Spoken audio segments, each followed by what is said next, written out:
What's up, everybody? Welcome to Bios3 Raw TV. I've been getting asked for months now through emails and even in the comment section about what I eat on a daily basis now that I'm not competing. And macronutrient-wise, it really hasn't changed that much. I eat a little more carbs now. I mean, the fats pretty much stay the same. The proteins stay the same. I'm not trying to gain or lose weight. The Olympia's coming up, so I'm trying to put on a little more roundness and fullness, which technically that's weight, but that's just pretty much just fluid. I mean, you know, that's all that is. But we put up the video of the weekend of junk eating out in Minnesota. People are like, there's no fucking way you eat like that all the time. Which is true. I don't eat like that all the time. So we're going to run down what I eat on a daily basis now. And it's the same things every day pretty much. When the weekends come, I'm actually a little more slack. Like I don't even, sometimes maybe I'll have like 5 shakes in a row. Sometimes I'll have like 5 junk meals in a row. It just depends on what I feel like doing. But the shake that I'll always do, and I start off my day with it every day, is the mango orange juice from Simply Orange. I'll do 2 8-ounce cups of that, which comes out to 60 grams of carbs. Tastes good too. Now I'm using a regular measuring cup because it's just easy to do and I don't have the other one available right now, so it doesn't fucking matter because I do the same thing every day. 2 cups of that. You get in the Kaleido mineral mix, super important for health. Kaleido minerals cover every mineral that's in the body that you need to function properly. So you get those in every morning. 2 tablespoons of that, making a mess over here. Olive oil. I use the extra light tasting oil, so you can't really taste it that much. You can't really taste it at all. It gives a little bit of consistency difference in the shake. 1 tablespoon of that, 14 grams of fat. BioGrow. Now you can hear some of you guys, BioGrow, Jay. Yes, I fucking take BioGrow. I've been using it, actually at Olympia time, it'll be that I've been on it for a year. Off and on it for a year, depending if I'm traveling or not. Still use it, still believe in it. Actually trying some new things with it too, using an intro workout, which we'll see how that works. It's something I've just started doing. The protein source is Optimum Nutrition 100% Gold Standard Whey. I've been using this for a little while. The price is good on it. Now some people will be like, quality, Jerry, the quality. Motherfucker, you guys eat Pop-Tarts and fucking lollipops to hit your fucking macros. And you're talking about quality. Give me a fucking break. Get the fuck out of my face. So 2 scoops of that's about 48 grams of protein.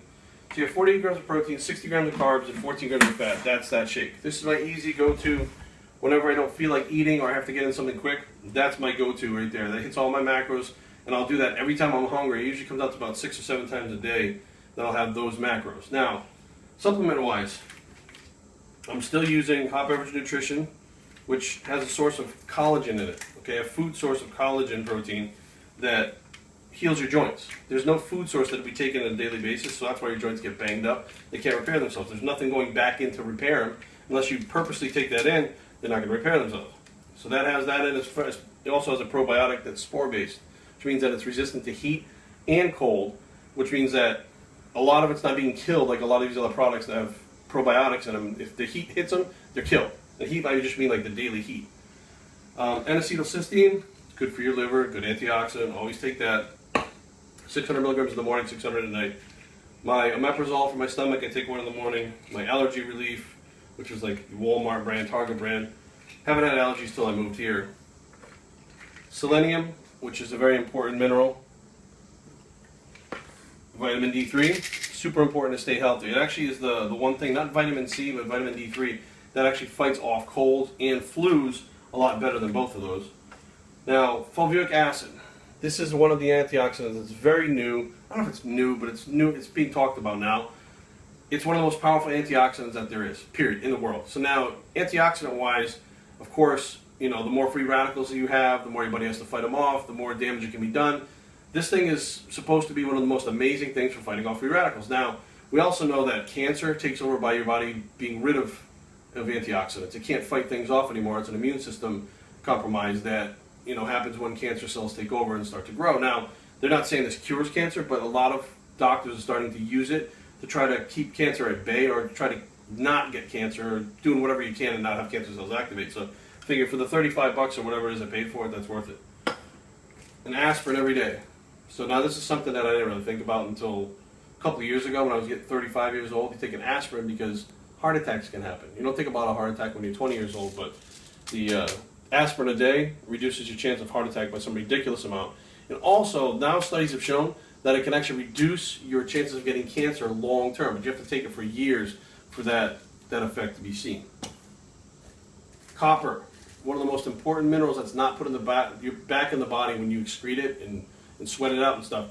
This one is the most important antioxidant towards not having an aneurysm or any kind of blood vessel break. The blood vessels in the brain actually wear down over time due to copper deficiency. And when they break and you have that aneurysm, of course, more than likely you're going to die. They've found that this could cause an 80% decrease in chance of having an aneurysm because people don't have any copper in their diet. They're not putting enough back in their body, and they're getting rid of it when they're training and stuff. So copper is, a cheap mineral that you can get anywhere. And I'm like, why not pop a pill if it's going to reduce an 80% chance of you having an aneurysm later on in life? Fish oils, everybody knows what fish oils are. I don't need to explain those. Pre-workout, kill it. I like to kill it. Strong but not too strong.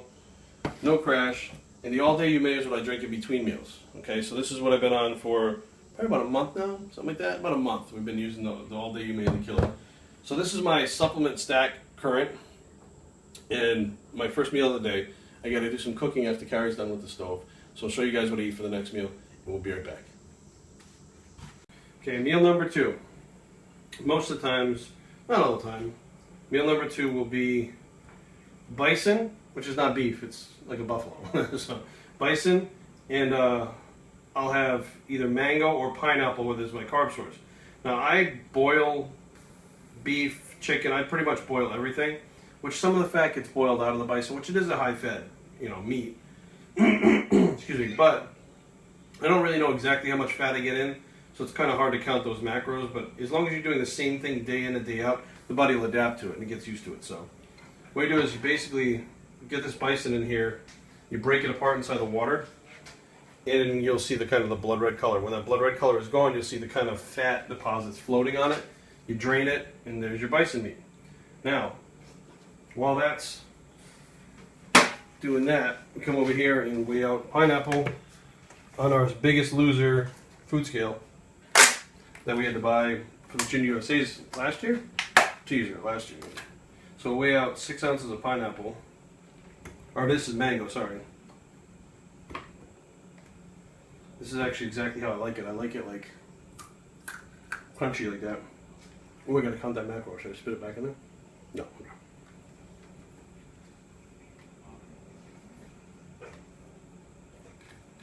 Okay, 6 ounces of mango.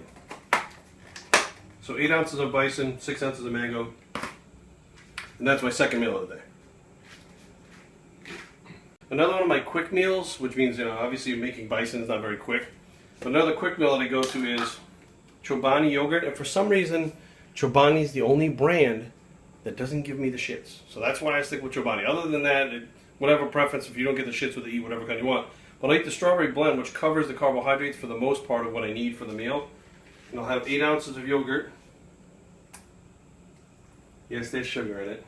Whatever. So that's 6 ounces, 7 ounces. Yeah, we overshot it a little bit. A little bit more. Alright. There, 8 ounces. Now I'll take another 2 ounces of the mango and put it in there. Now we have the carbs covered. And then what we'll do, put scoop and 1/2 the protein powder, and it covers the protein macro for that. And of course you gotta have your fat macros because there's very little fat inside this Chobani yogurt. Tablespoon of olive oil. Boom. Here's the next meal. Now this, again, is a fast meal. So if I'm like busy and stuff, I can literally make these up the night before. And I'll blend the mango up, and mix it all together, throw it in the refrigerator, and just take it out and go. Macros are the same as this, as the same as bison, as the same as the shake that I had. They're all interchangeable. So if I wanted to have this 5 times a day, if I can eat it 5 times a day. If I want to have it once. If I don't want to have it at all, I don't. If I want to do bison for all my meals, do bison for all the meals. So the idea is you have the same macros at every meal, but then you choose whichever meals you want. You have those, the way I do it is every time I'm hungry, I eat those macros, which is not really a beginner's thing to do. It's a very advanced way of doing things. But these are a few of those meals. We'll show the pre-workout and post-workout meals before and after the workout.